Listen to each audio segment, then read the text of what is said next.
పరంగా చేయాలని చంద్రబాబు భావిస్తున్నట్టు కనిపిస్తుంది. సార్, అమెరికా దూకుడు, ఇండియాకు చైనా మద్దతు.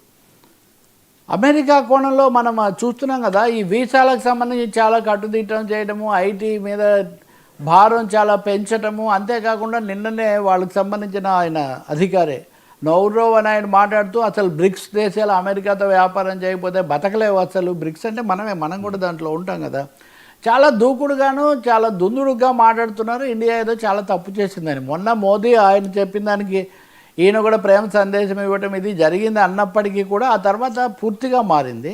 రెండోది, రష్యాను వాళ్ళు ఎక్కువ పెట్టినప్పుడు రష్యా దగ్గర మనం చమురు తెచ్చుకుంటున్నాం కాబట్టి దాన్ని పదే పదే చాలా ఎక్కువ చేసి చూసి భారతదేశం ఏదో మహాపరాధం చేస్తూ ఉందన్న పద్ధతిలో కూడా వాళ్ళు మాట్లాడుతున్నారు. ఇంకొకటి ఉక్రెయిన్ నిజానికి ఉక్రెయిన్ అధ్యక్షుడు కూడా వచ్చాడు, మాట్లాడి వెళ్ళాడు. ఉక్రెయిన్ కూడా భారతదేశాన్ని చాలా ఖండిస్తూ మాట్లాడింది. అమెరికా చేసింది చాలా సరైన చర్య, ఆ విధంగా టారిఫ్లు ఇవన్నీ విధించకపోతే ఎలా కుదురుతుందన్న పద్ధతిలో మాట్లాడారు. రష్యా మీద కూడా ఇంకా వాళ్ళు పెంచుతామంటున్నారు. సో ఈ నేపథ్యంలో ఈరోజు కూడా అనేక ప్రముఖ పత్రికల్లో వస్తున్నాయి, మనము చైనా నమ్మకూడదు ఇట్లాంటివన్నీ. నిన్న చైనా రాయబారి మాట్లాడుతూ ఇండియా మాకు చాలా విలువైన గొప్ప పొరుగు దేశం, అలాంటి దేశం మీద అమెరికా ఈ విధమైనటువంటి టారిఫ్ వార్ ప్రకటించడము, అధిక దీంతో వేధించడం ఏమాత్రం సరైనది కాదని చాలా బాహాటంగా మద్దతు ప్రకటించాడు. దాంతోపాటు ఇంకో మాట అన్నాడు, అదే సమయంలో భారతదేశం కూడా ఇతరులకు వాళ్ళ ప్రవేశానికి కూడా తగిన అవకాశాలు ఇవి కల్పించాలని చెప్పి కూడా మేము కోరుకుంటామన్నారు. మరి మీరు పాకిస్తాన్కు మద్దతు ఇస్తున్నారు కదా అని కూడా మీడియా వాళ్ళు అడిగారు. ఆయన సంసూ ఉంది ఆయన పేరు.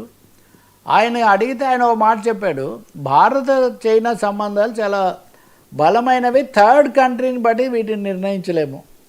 అంటే పాకిస్తాన్తో మాకేం సంబంధాలు ఉన్నా కానీ అవి భారతదేశం మీద అయితే ప్రభావం చూపించవు, భారత్తో మేము బలమైన సంబంధాలు కోరుతున్నామని చెప్పారు. ఇంకో ముఖ్యమైన అంశం ఏమంటే, పాకిస్తాన్తో సాగుతున్నటువంటి ఒక ముఖ్యమైన ఒప్పందం, ఆర్థిక ఒప్పందం, క్యారిడార్ డెవలప్ ఎకనామిక్ క్యారిడార్ నిర్మాణం నుంచి చైనా వైదొలగింది.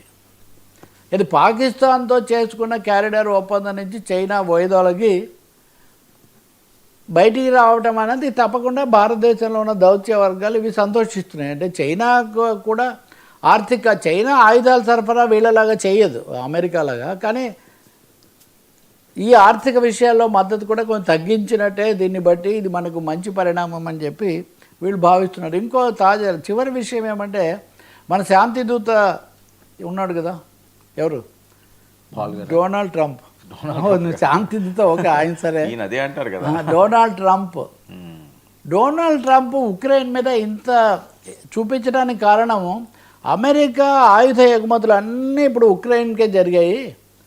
కేవలం అమెరికా యొక్క ఆయుధ కంపెనీలు, యుద్ధ కంపెనీలను బతికించడానికే ఉక్రెయిన్ యుద్ధాన్ని ఇంతగా వీళ్ళు మోస్తున్నారని చెప్పి అధ్యయనాల్లో తాజాగా ఈరోజు మీడియాలో అంతా అదే, దాదాపు 10% వాళ్ళకే వెళ్ళాయి. అసలు డైవర్ట్ చేశారంట, వేరే దేశాలకు వెళ్ళి ఆయుధాలు ఇట్లాంటివి కూడా డైవర్ట్ చేసి ఉక్రెయిన్కే పంపుతున్నారు. సో వాళ్ళు ఉక్రెయిన్కి ఆయుధాలు పంపి ఆ లాభాలు గడిస్తూ అక్కడున్న గనులు వాటన్నిటిని కూడా స్వంతం చేసుకుంటూ దాన్ని కాపాడడం కోసము భారతదేశం మీద లాంటి దేశం మీద ఆంక్షలు విధించటము ఏ విధంగా సమంజసం అన్నది ప్రశ్న వస్తుంది. ఇప్పుడు చూడాలి. ఇంకా తాజాగా సమావేశం జరుగుతుంది, జయశంకర్ అక్కడ హాజరవుతున్నారు. సార్